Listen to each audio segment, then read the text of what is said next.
feedyourvampire.com.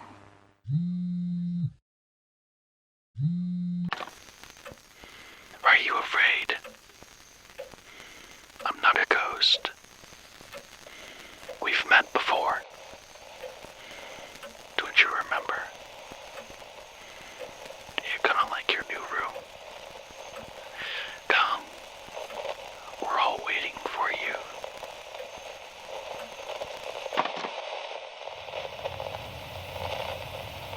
So, Crawly was going to turn you into a butterfly. What about your parents? They were probably going to miss you a lot, right? Yeah, they got their own problems. Tell me about your father. You get along with him? I used to. What changed? Everything. In 2018, my father drove his truck 4 days a week on a route from San Diego to Salt Lake City and back. My dad had been a truck driver since before I was born, so I was used to him being gone for days at a time. When he was home, though, he was always there for me. One day in December, after being on the road for 14 hours straight, he decided he would spend his afternoon at a public golf club in Palamesa. He left the truck on a company lot and got into a rental. On his way there, he was rear-ended by an aggressive driver. 2 of Dad's thoracic vertebrae were damaged. Dad was in pain. His insurance covered a consultation with a specialist who prescribed him oxycodone. It was around the end of January that I noticed a change in him. Suddenly he couldn't get off the couch and nobody would tell me why. Mom recognized the signs of addiction immediately, even though it had been so long since they'd last had to deal with it. Instead of being understanding, she became furious. She forced him to get off the pills, but by then he'd rediscovered the booze. It wasn't long before she started hitting the bottle too. I could feel this big black shadow growing under our house that was like going to swallow everything I loved. To get away from it, I became even more attached to Lucy. It was around this time that she'd become obsessed with writing scary stories. There was a character that she'd come up with, a man she'd drawn over and over again in her sketchbooks. His face was long and gaunt, with empty, sunken eyes and a mouth full of sharp teeth. His name was Mr. Crawly, and his game was to kidnap sad children and turn them into butterflies. I suggested that the butterflies should stay in his mansion, where they could enjoy their afterlives for all of eternity. My idea left the door open for a bigger story world, so we went with it. From the beginning, Lucy told me that Mr. Crawly was more than just a made-up character. She said her stories were based on things that had been told to her by people that she'd met online. I played along, assuming that she only meant that he was real for her. Back then, I thought that everybody had a right to create their own reality. Looking back, this feels like the moment we started to slip.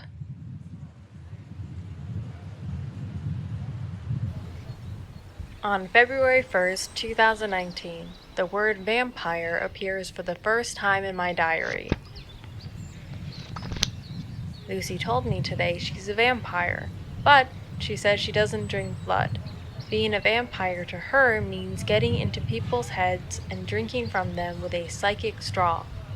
She might actually be crazy, but imagine if we could use that power. My memory of that conversation is a bit hazy. We were sitting here drinking these espressos Lucy got from the Mexican bakery down the road. The smokers were out there on the sidewalk where nobody from the school could say shit.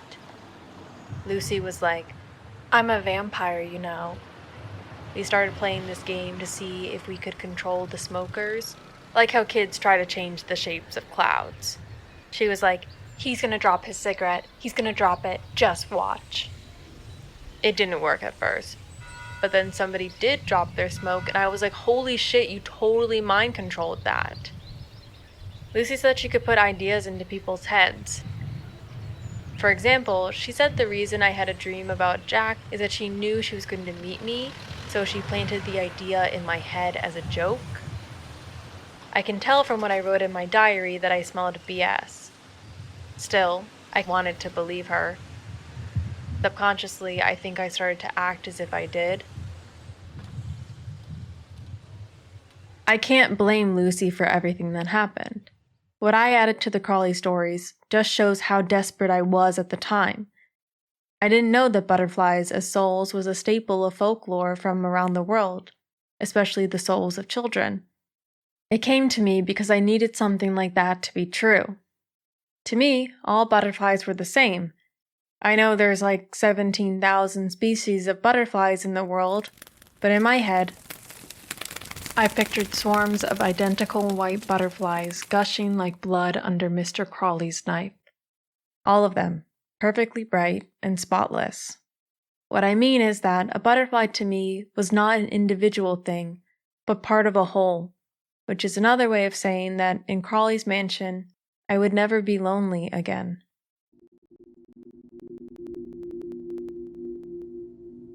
If we're going to investigate the origins of Mr. Crawly, then there's something else I have to mention, though I'll admit this is highly speculative.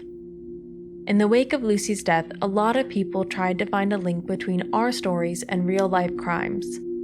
Most of what I read I would consider misguided. One thing that I couldn't dismiss completely, however, was the discovery of the case of Sergio Checo Garcia. This is a story about a serial killer who targeted children, so warning. The Checo Garcia murders happened in Mexico, on the outskirts of the city of Oaxaca. A mountainous area in southern Mexico, Oaxaca is one of the poorest parts of the country.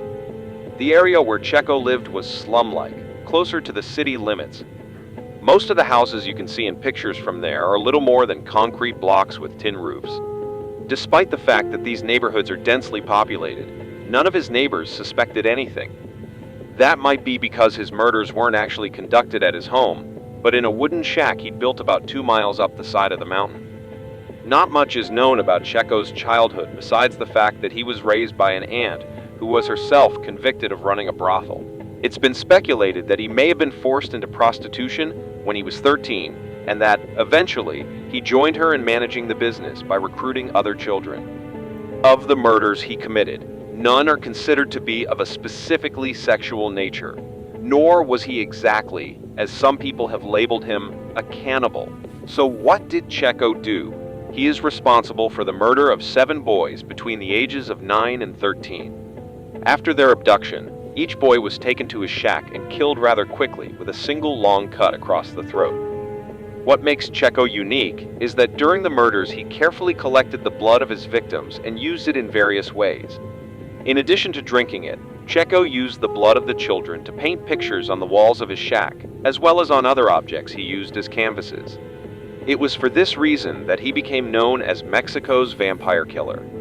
As much as I looked, I couldn't find any photographs of his art on the internet, but the police describe his imagery as basically taken from heavy metal albums and Hollywood movies about satanic cults and possession. A collection of DVDs was found in his house, as well as a small television and CD player.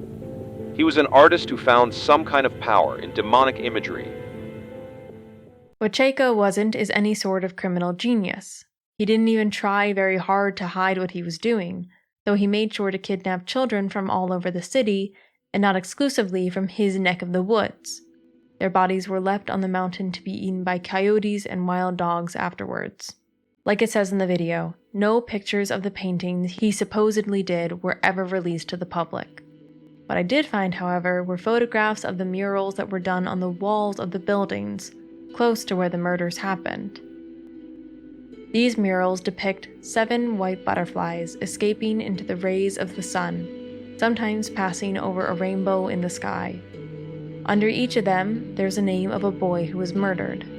The article I read mentioned that during the time when panic had stricken the town, parents began telling their children that the missing boys had been turned into butterflies, a less nightmare-inducing fate than being bled to death and fed to wild dogs. A few years after his arrest, Checo died in custody of the police. No one really bothered to figure out how. What makes the story potentially significant is that Oaxaca is the same city that Lucy was from. The Checo case broke in the Mexican newspapers in 2009, which means that Lucy would have been about 4 years old while it was happening.